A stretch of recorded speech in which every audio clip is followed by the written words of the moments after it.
The stars above Earth shone bright that morning. Captain Minho stood on the command deck of the Indomitable, watching the planet rotate below. His coffee had gone cold an hour ago, but he did not notice. His mind was elsewhere. Something felt wrong. The communication screen beeped. Ambassador G1's face appeared. She looked tired. Dark circles showed under her eyes. Minho had known her for 10 years. He had never seen her look this worried. "They want to meet," G1 said.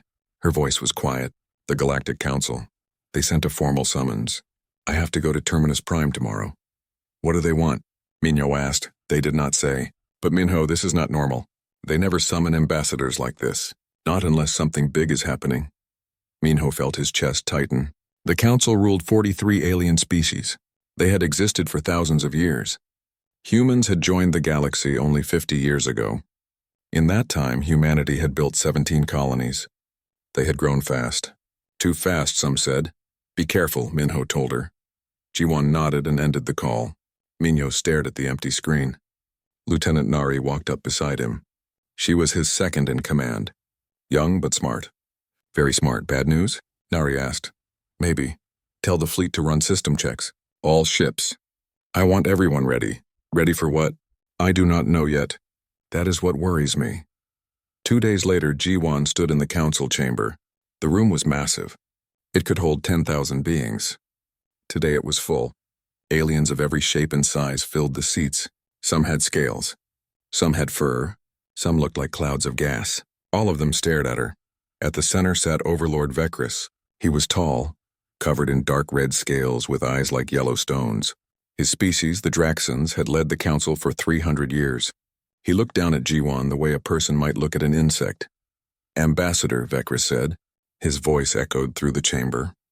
"Your species has been granted the honor of council membership for 50 years.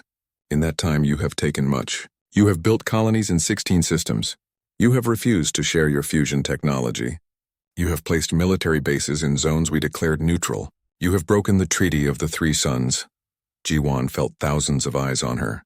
She kept her face calm. Her heart was racing. "We followed the treaty," she said. Her voice was steady. "Those bases are for defense only. We built them in our own territory." "Territory you claimed without permission," another council member shouted. The chamber erupted in angry voices. Vecris raised one clawed hand. The noise stopped. "Humanity is a threat," Vecris said. "You expand too fast. You take too much. You refuse to follow our guidance. This cannot continue. The council has made a decision." G1 waited. The silence felt heavy. "You will surrender 12 of your 17 colonies," Vecris continued. "You will reduce your military fleet by 70%. You will share all technology with the council. You will accept council governors on Earth and your remaining colonies. You have 30 Earth days to comply." The chamber erupted again, this time in cheers. G1 stood frozen. She could not believe what she was hearing. This was not negotiation. This was conquest, and if we refuse? She asked. Vecris smiled. It was not a kind smile. "Then the council will ensure compliance. By force if necessary. 30 days, Ambassador. Choose wisely." The trip back to Earth took 18 hours. G1 did not sleep. She kept replaying the meeting in her mind. The council wanted to break humanity. They wanted to make humans into servants. Slaves in all but name. When her ship landed, military vehicles were waiting. Admiral Hyunwoo stood beside them. He was old, with gray hair and a face full of scars. He had fought in the colony wars 20 years ago when pirates attacked human settlements. He knew what war looked like. "That bad?" he asked as G1 stepped off the ship. "Worse," she said. They drove to the United Earth Government building. The emergency council was already gathered. Presidents, prime ministers, generals, scientists. Everyone who mattered. G1 told them everything. The room exploded into argument. Some wanted to surrender. They said fighting was suicide. The council had thousands of ships. Humanity had maybe 300. The math was simple, others wanted war. They said surrender meant the end of human freedom. Better to die fighting than live as slaves. Admiral Hyunwoo listened to both sides. Then he stood. "There is a third option," he said quietly. "Everyone stop talking. We do not surrender, and we do not fight their war. We fight our own. We show them what happens when you back humans into a corner. We show them what we really are." "How?" someone asked. Hyunwoo looked at the Earth president, then at Jaiwan. Then at the military commander's Operation Prometheus, he said, "We have been developing it for 5 years. Just in case. I think that time has come." 12 hours later, Captain Minho received encrypted orders. He read them 3 times. Then he called Lieutenant Nari to his office. "Gather the fleet commanders," he said. "All of them." "We have work to do. What kind of work?" Nari asked. Minho looked out at the stars. Somewhere out there, the Council was preparing to crush humanity. They thought humans were weak. They thought humans would break. They were about to learn the truth. "The kind that changes everything," Minho said. "Tell the commanders we meet in 1 hour. And Nari, tell them to bring their best ideas. We are going to need them." The holographic conference room filled with faces, 50 ship commanders from across human space. They all looked worried. They all knew about the ultimatum. News traveled fast. Minho stood before them. He did not waste time with pleasantries. "The Council has demanded our surrender," he said. "They want our colonies, our ships, our freedom. They have given us 30 days, he paused. Let the words sink in. Some people think we should give them what they want. Some think we should fight a war we cannot win. I think we should do neither. I think we should remind the galaxy of something they seem to have forgotten." "What is that?" a commander asked. Minho smiled. It was not a happy smile. "That humans do not kneel. Not for anyone, not ever. The Council thinks we are children playing with grown-up toys. They are about to learn that children grow up. And when they do, they remember everyone who tried to hurt them." The commanders began to nod. One by one, understanding spread across their faces. "Operation Prometheus begins now," Minho continued. "We have 30 days to prepare. 30 days to build something the Council has never seen. 30 days to make them understand that threatening Earth was the worst mistake they ever made." He looked at each face, saw determination replacing fear. They want a reply to their ultimatum. In 30 days we will give them one. And trust me, they will never forget it. The shipyards above Mars never stopped working. Day and night sparks flew from welding torches. Giant cranes moved hull plates into position. Thousands of workers crawled over hundreds of ships like ants on a hill. Captain Minho walked through the main construction bay with Lieutenant Nari beside him. "How long?" Minho asked. 26 days, Nari said, checking her datapad. "We have retrofitted 212 ships so far.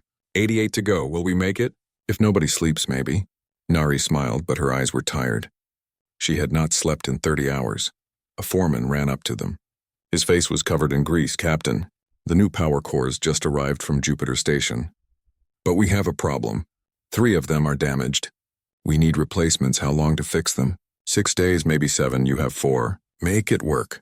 The foreman nodded and ran back to his team. Everywhere Minho looked, people were running, working, pushing themselves past their limits. They knew what was at stake. On Europa, one of Jupiter's moons, something else was happening. Deep inside the ice, a secret facility hummed with energy. Chief Scientist Jisoo stood in front of a massive machine. It looked like a giant mirror surrounded by cables and computers. This was Project Helios. Admiral Hyunwoo had arrived that morning. He stood next to Jisoo, staring at the machine.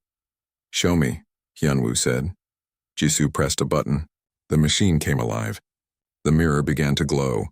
Energy readings on the screens jumped higher and higher. Suddenly, a beam of pure white light shot out. It hit a test target made of reinforced steel.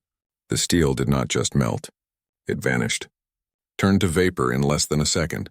Then the machine started shaking. Alarms blared. Scientists ran to their stations. "Shut it down," Jisoo shouted. "Emergency shutdown." The machine powered down. The shaking stopped. Everyone stood still, breathing hard.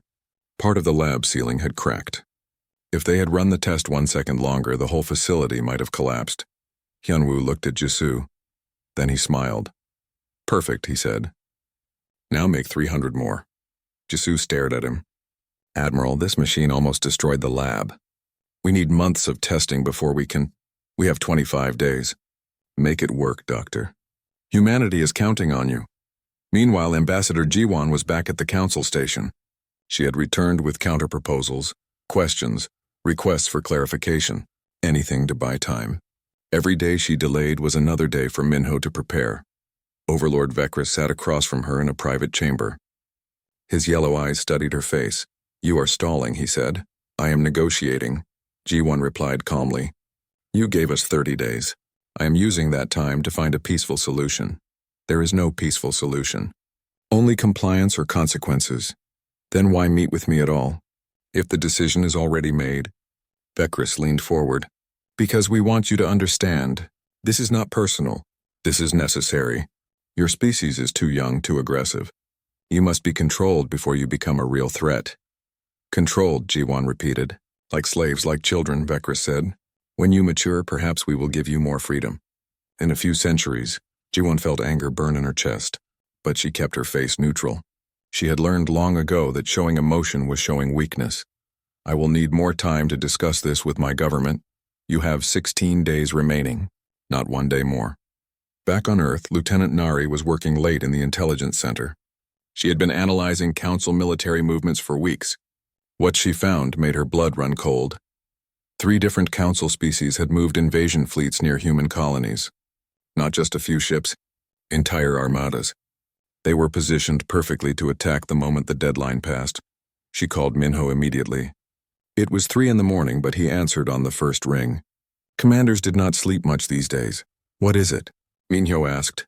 The ultimatum was a lie, Nari said. They were never going to accept any answer. Look at these fleet positions. They have been planning this attack for months. Maybe longer. She sent him the data. Minho studied it in silence. The Council had played this perfectly. They gave humanity an impossible choice, then positioned forces to attack no matter what humans decided. It was smart. It was ruthless. It was exactly what he would have done. How many ships? He asked. At least 2,000. Maybe more. They have us surrounded. Minho felt something cold settle in his stomach. Not fear, something else, clarity. Good, he said, good. Captain, we are completely surrounded. How is that good? Because now we know the truth. This was never about treaties or territory. This is about power. They see us as a threat, so they want to destroy us before we get stronger. That changes everything. Changes it how? Because now I do not have to hold back. Get me Admiral Hyunwoo. Wake him up if you have to. We need to talk. Admiral Hyunwoo sat in his office an hour later. Commander Sujin, his chief of staff, stood beside him. Minho's face filled the communication screen. You were right, Hyunwoo said. They were planning this all along. So what do we do? Minho asked. Hyunwoo was quiet for a long moment. He was thinking about the colony wars, about watching friends die, about the scars that never healed. He had fought pirates and criminals, but this was different. This was war against an empire. Commander Sujin put a hand on his shoulder. She had been with him for 20 years. She knew what he was thinking. We give them what they asked for, Hyunwoo finally said, a reply, but not the one they expect. Not surrender. Not defiance. Something they will never forget. Operation Prometheus, Minho said. Full implementation. No holding back. If they want to threaten Earth, we will show them the cost. Minho received a personal message that evening. It was from his younger brother, Taehyun. He was a captain too, commanding a colony defense ship near the border. The message was short. Taehyun refused to abandon his post. He had orders to fall back to Earth, but he was staying. The colonists needed protection. Minho called him immediately. Taehyun appeared on screen. He looked just like their father. Same stubborn jaw, same determined eyes. You have orders, Minho said. Follow them. The colonists have families, children. If I leave, who protects them? That is not your decision to make. Yes, it is. I am the captain. This is my ship. These are my people. Taehyun paused. You taught me that, remember? You said a captain's first duty is to those under his protection. Minho wanted to argue, wanted to order him back, but he knew that look. He had seen it in the mirror. Taehyun would not back down. Then stay sharp, Minho said quietly. And stay alive. I am going to need you when this is over. You too, big brother. The screen went dark. Minho sat in silence for a long time. Then he stood and walked to the command deck. Lieutenant Nari looked up as he entered. Status, he asked. All ships are at 70% readiness. Project Helios units are being installed as fast as possible. Fleet coordination is good. We are as ready as we will ever be. Minho looked at the star map. Red dots marked council fleets. Blue dots marked human positions. There were so many more red dots. Do we have a chance? Nari asked quietly. Minho thought about his answer carefully. He could lie, tell her they would win easily. But Nari deserved the truth. Not if we play their game, he said. But we are not going to play their game. We are going to change the rules. And when we do, the Council will wish they had never heard of Earth. Nari smiled. It was a tired smile, but genuine. I believe you, Captain. Good. Because in 14 days, we are going to show the galaxy what humans really are, and after that, nothing will ever be the same. Day 30 arrived. The council chamber was packed. Every delegate wanted to see humanity's response. Some expected surrender, others hoped for it. A few wanted to see humans try to fight just so they could watch them lose. Ambassador Jiwan walked to the center of the chamber. She looked calm, too calm. Overlord Vekris studied her face, trying to read her emotions. He saw nothing. The chamber fell silent. Thousands of eyes watched her. Ambassador, Vekris said, 30 days have passed. What is humanity's answer? Jiwan looked up at him. Then she smiled. It was not a friendly smile. Come and take it, she said. The chamber exploded.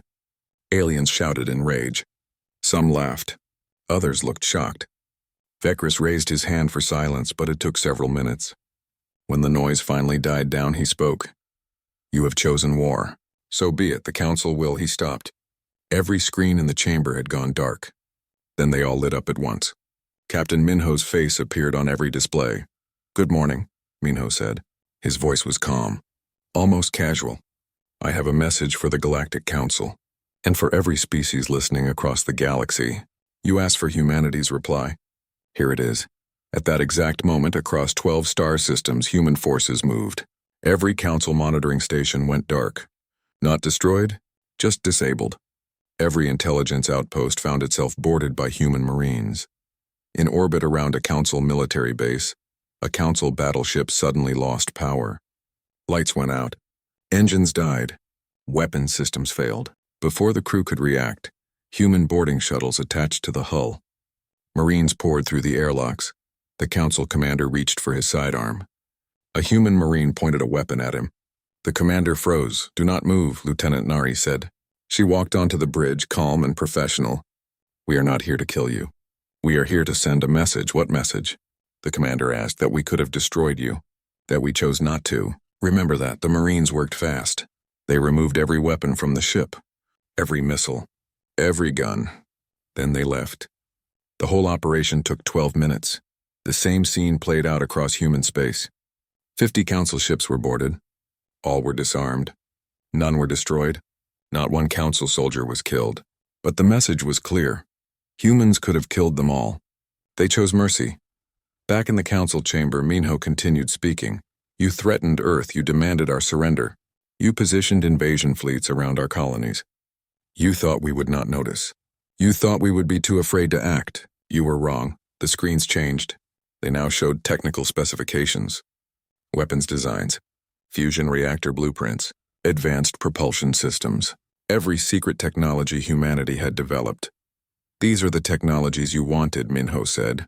The ones you demanded we share. Well, here they are. But not just for the Council. For everyone.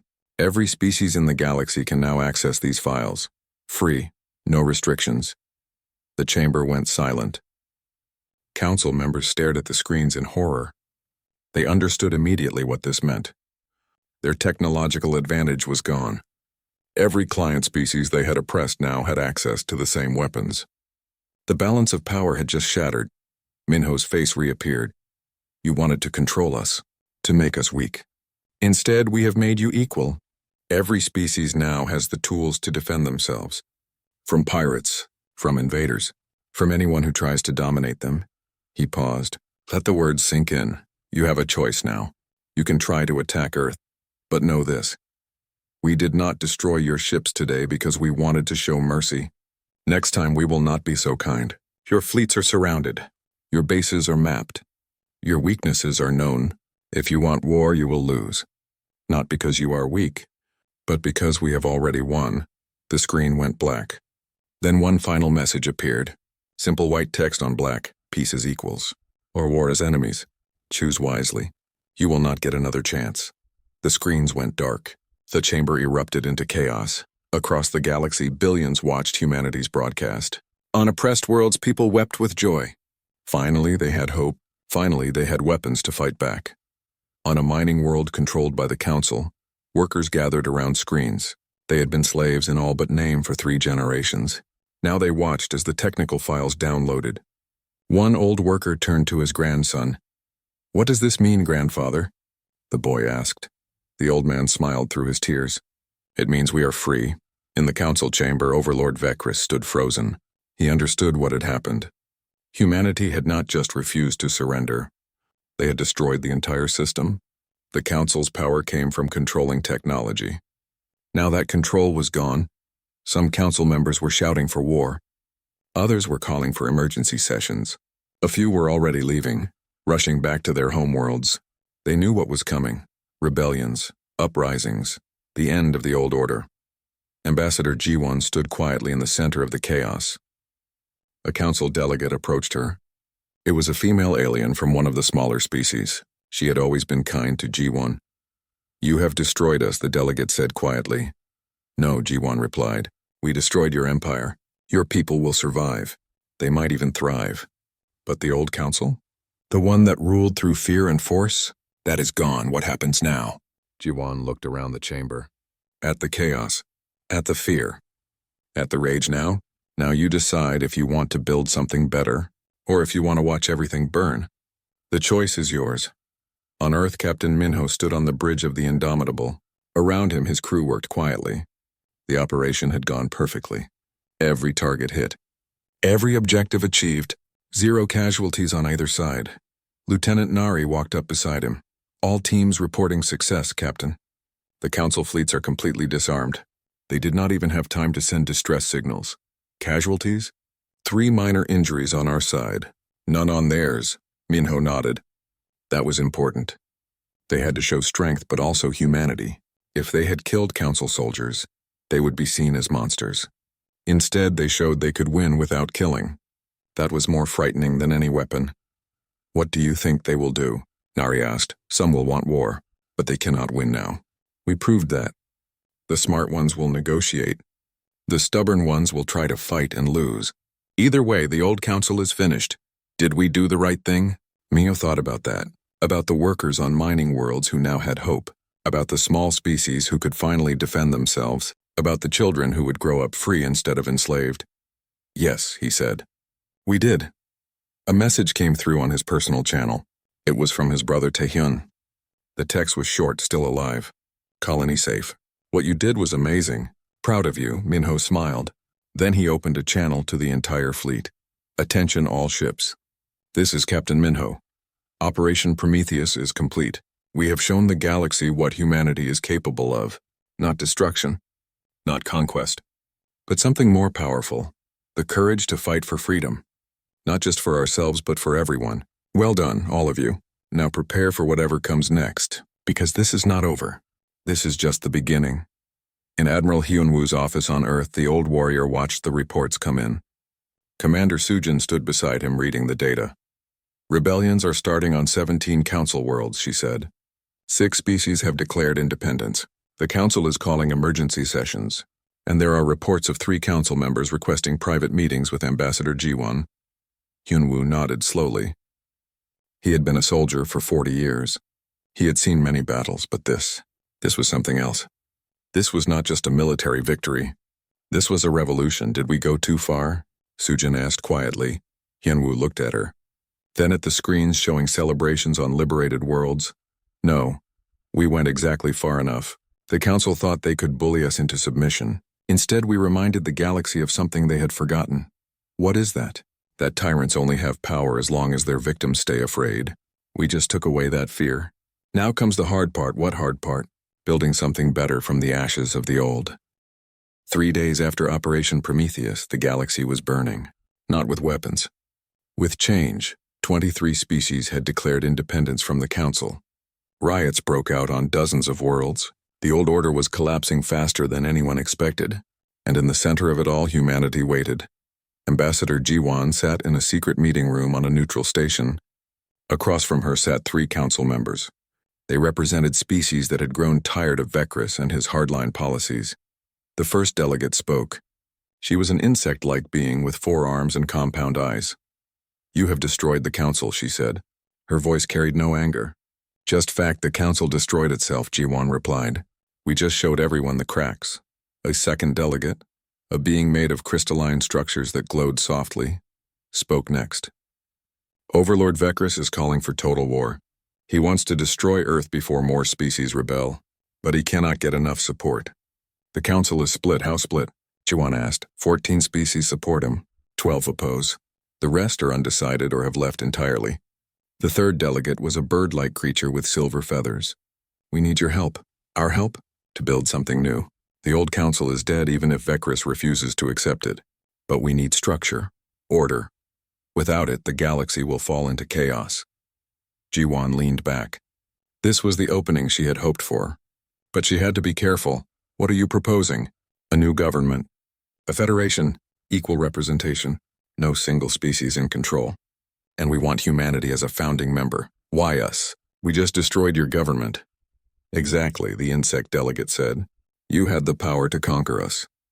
You chose not to. That is the kind of leadership this galaxy needs. On Earth, Captain Minho walked through the medical bay. His brother Taihyun lay in a bed connected to machines. He had been wounded during a skirmish with pirates who tried to take advantage of the chaos. The injury was serious, but he would live. Minho sat down beside the bed. Taehyun's eyes opened slowly. Hey, big brother, Taehyun said weakly. Did we win? Minho tried to smile. We survived. That is a kind of winning. Was it worth it? Minho looked at his brother. At the bandages. At the machines keeping him alive. At the cost of their victory. I do not know yet, he said honestly. Ask me in 10 years. When we see what kind of galaxy we built. Taehyun smiled. Fair enough. Taehyun paused. The colonists are safe, you know. The ones I was protecting. They sent me a message. Said their children will grow up free because of what we did. That has to count for something. Minho felt something loosen in his chest. It really does good because I would do it again. Even knowing the cost, me too. Lieutenant Nari burst into Minho's office later that day. Her face was pale. Captain, we have a problem. A big one. Minho looked up from his reports. What kind of problem? Intelligence just intercepted Council military communications. There is a hardline faction. 12 species led by Overlord Vecris. They are planning a last strike against Earth. Minho felt ice in his veins. When 48 hours. They are gathering every ship they have left. This is not a military assault. This is genocide. They plan to destroy Earth's main spaceport during a civilian evacuation. Thousands will die, Minho stood. His face went cold. Not with fear. With anger. Get me Admiral Hyunwoo, and prepare the fleet. We showed mercy once. That offer has expired. Admiral Hyunwoo called an emergency meeting of Earth's government. Everyone was there. Military commanders, politicians, scientists. The room was tense. Commander Sujin presented the intelligence. The hardline fleet would arrive in 2 days. Their target was not military. It was civilians. Some officials argued for evacuation. Others wanted to negotiate. A few called for immediate counterattack. Hyunwoo listened to all of them. Then he spoke. We showed them mercy once. We disarmed their ships. We spared their soldiers. We gave them a chance for peace. They are responding by targeting our civilians, children, families. That changes everything. What are you suggesting? The Earth President asked. We intercept them. We destroy the hardline fleet completely, and we broadcast it to every council member. Show them what happens when you target innocents. That will make us look like monsters. Hyunwoo shook his head. No, it will make us look strong. We offered peace. They chose genocide. Now we show them the cost of that choice, and maybe, just maybe, we prevent future attacks by making an example. The room went quiet. Everyone knew what he was saying. This was not about revenge. It was about survival. If they let this attack succeed, others would follow. But if they stopped it decisively, the message would be clear. Humanity could be merciful but not weak. The president looked around the room. Then at Hyunwoo, do it. But make sure the galaxy knows why. This is not conquest. This is justice. 2 days later, the hardline fleet arrived at the edge of Earth's solar system. 147 ships. It was everything they had left. Everything they were willing to sacrifice to hurt humanity. They expected to find Earth's defenses weak. Spread thin protecting colonies across space. Instead, they found Captain Minho waiting with 300 ships. The hardline commander received a transmission. Minho's face appeared on his screen. This is your only warning. Turn around. Leave this system. We do not want this fight, the commander laughed. You gave away your weapons to the galaxy. Now you are weak. We will destroy Earth and end humanity's threat forever. Minho's expression did not change. We gave away our old weapons. We kept the new ones. Last chance. Turn around. The commander ended the transmission. Then he ordered his fleet to attack. The battle lasted 9 minutes. Human ships activated Project Helios weapons. Beams of focused energy tore through enemy hulls. Council ships tried to return fire, but human shields held. One by one, the hardline fleet was destroyed. Not disabled, destroyed. Minho broadcast the entire battle across the galaxy. He wanted everyone to see. Wanted them to understand. Humanity had tried peace. The hardliners chose war. This was the result. When the battle ended, Minho made one final broadcast. To every species watching. Humanity did not want this war. We offered peace. We showed mercy. They responded by trying to murder our civilians. This is what happens to those who target innocence. This is what happens to those who mistake mercy for weakness. We will defend ourselves. We will defend our people, and we will never apologize for surviving. Across the galaxy, beings watched the battle footage. Some were horrified. Others were impressed. But all of them understood one thing. Humanity was not to be underestimated. In the council chamber, what remained of the council held an emergency session. Overlord Vecris was not there. After the defeat, he had fled to his homeworld. His political career was over.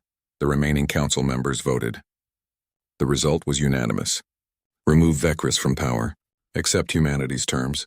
Begin negotiations for a new government structure. Ambassador Jiwan received the message while on the neutral station. The 3 delegates she had been meeting with smiled. It is done, the insect delegate said. The old council is finished. Now we build something new, Jiwan nodded.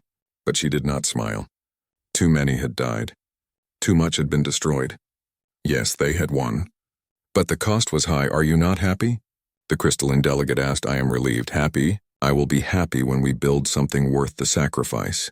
When children grow up free. When species cooperate instead of dominate. That is when I will be happy. Then let us begin. The bird-like delegate said. The Federation Charter needs to be written, and humanity should help write it.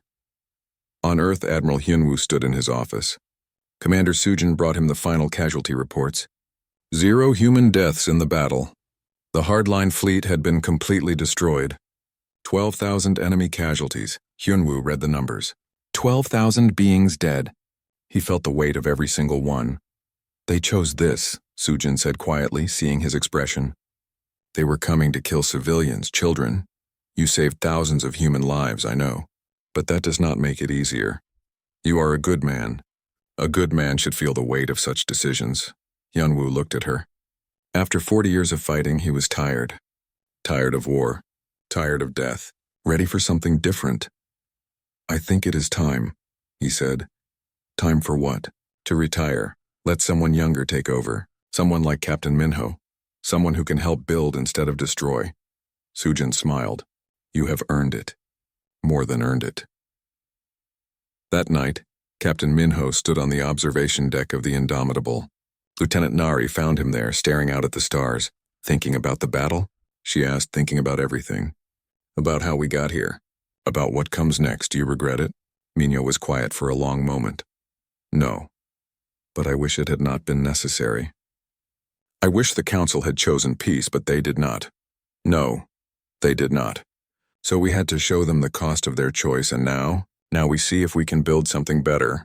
That is the real test. Anyone can destroy. Building takes real courage. 6 months after the Battle of Sol, the galaxy looked different. The old Galactic Council was gone. In its place, something new was being built. They called it the Galactic Federation. 47 species had signed the founding charter. More were joining every week. Ambassador Jiwan stood on the floor of the new Federation Assembly. The building was on a neutral world, far from any single species territory. Representatives from dozens of civilizations filled the chamber. It looked nothing like the old council. No throne for an overlord, no hierarchy of power, just equals, sitting together. Today was important. Today they would vote on the final Federation Charter, the document that would define how species would interact for generations to come. There. Insect delegate who had first approached Jiwan stood to speak. This charter represents something our galaxy has never seen. True equality. True cooperation. No species shall dominate another. No species shall be forced to give up their freedom. We have learned from the mistakes of the past. Now we build something better. One by one, species voted. Some quickly, others after long discussion. But in the end, the result was unanimous. The Federation Charter passed. The chamber erupted in celebration. Beings who had been enemies 6 months ago now embraced. Species that had never trusted each other signed agreements. It was not perfect. It would never be perfect. But it was better. After the vote, the Assembly had one more decision. They needed to choose a Secretary General, someone to lead the Federation, someone all species could trust. The crystalline delegate spoke. I nominate Ambassador Jiwan of Earth. She showed us what true leadership looks like. Not domination, not force, but courage and vision. The vote was not unanimous this time. Some species still feared humanity, still remembered the Battle of Saul, but the majority agreed. Jiwan was elected. She stood before the Assembly, feeling the weight of what she had just accepted. I accept this responsibility, she said, but understand, I do not represent Earth alone. I represent all of us. Every species. Every world. We succeed together or we fail together. That is what Federation means. The Assembly applauded. Not everyone was happy, but everyone understood. The galaxy had changed, and Jiwan would help guide that change. On Earth, Captain Minho received a message. It was from the Federation Assembly. They had created a new position, Commander of Federation Security Forces, a military force made up of ships from every species. Its purpose was not conquest. It was protection. They wanted Minho to lead it. He read the message 3 times. Then he called Admiral Hyunwoo. The old admiral appeared on screen. He looked different, relaxed, happy. Retirement suited him. They offered me command of the Federation forces, Minho said. I know. I recommended you. Why? Because you understand something that took me 40 years to learn. That real strength is not about how much force you can apply. It is about when you choose not to use it. What if I fail? You will not fail. You have already proven yourself. Now go prove it again. But this time, prove you can build instead of destroy. Minho accepted the position. His first act was to choose his command staff. Lieutenant Nari became his chief of operations. His brother Tae-hyun, fully recovered, accepted a position as squadron commander. The promotion ceremony was held on the new Federation headquarters station. Representatives from 47 species attended. Minho stood before them, wearing the new Federation uniform. It showed no rank, no species markings, just a simple symbol, a circle of stars, representing unity. Jiwan presented him with the formal commission. Admiral Minho, she said, using his new rank. You are tasked with protecting this Federation, not from external threats alone, but from ourselves, from the temptation to repeat old mistakes. Can you do this? Minho looked at the assembled beings, at former enemies now standing together, at species who had been enslaved now standing free, at the future they were trying to build. I can. We all can. If we remember why we built this Federation, to protect the weak, to defend freedom, to ensure no species ever dominates another. That is my promise. The chamber erupted in applause. After the ceremony, Minho found Admiral Hyunwoo in the crowd. The old admiral smiled. Good speech, he said. I learned from the best. Hyunwoo put a hand on his shoulder. You did what I never could. You won without becoming what we fought against. I am proud of you. Minho felt emotion rise in his throat. Thank you, sir. Hyunwoo shook his head. Not sir. Not anymore. Just Hyunwoo. My fighting days are over. Yours are just beginning. Make them count. I will. On a distant world in a small house by the sea, Overlord Vekris watched the news broadcasts. He saw the Federation ceremony, saw species celebrating together, saw humanity being praised as heroes. His aide, one of the few who had stayed loyal, stood beside him. "What are you thinking, Overlord?" Vekris was quiet for a long time. "I am thinking that we were always going to lose. Not to their weapons, to their ideas." The aide frowned. "I do not understand. We ruled through fear, through force. We thought that made us strong, but humans showed the galaxy something different. That true strength comes from unity, from cooperation, from choosing to help instead of dominate." Vekris paused. "We could have learned that lesson. Instead, we tried to crush them. And in doing so, we crushed ourselves. Do you regret it?" Vekris looked at the sunset over the ocean. "Yes, I regret everything, but regret changes nothing. The old council is gone. Perhaps that is for the best." 2 years after the Federation was founded, Captain Minho, now Admiral Minho, visited Earth. He had time off between patrols. His first stop was the military hospital where his brother worked. Taehyun had chosen to leave active duty. His injuries had healed, but the experience changed him. Now he helped other wounded soldiers recover. He was good at it. They met in a garden outside the hospital. Taehyun looked healthy, happy. "How is it out there?" Taehyun asked. "In the big galaxy?" "Better. Not perfect. We still have problems. Pirates, disputes, old grudges. But we are solving them together now. The Federation actually works. Was it worth it? All the fighting? The cost?" Minho thought about that question. He had thought about it every day for 2 years. "Yes," he said finally. "Because of what we did, 47 species live free. Because of what we did, children grow up without fear of conquest. Because of what we did, the galaxy is better. Not perfect, but better." Taehyun smiled. "Good. Then my scars were worth it." They sat in silence for a while, watching the sun set over Earth. Somewhere above them, Federation ships patrolled. Human ships alongside alien ones, protecting, not dominating. "What do you think Father would say?" Taehyun asked.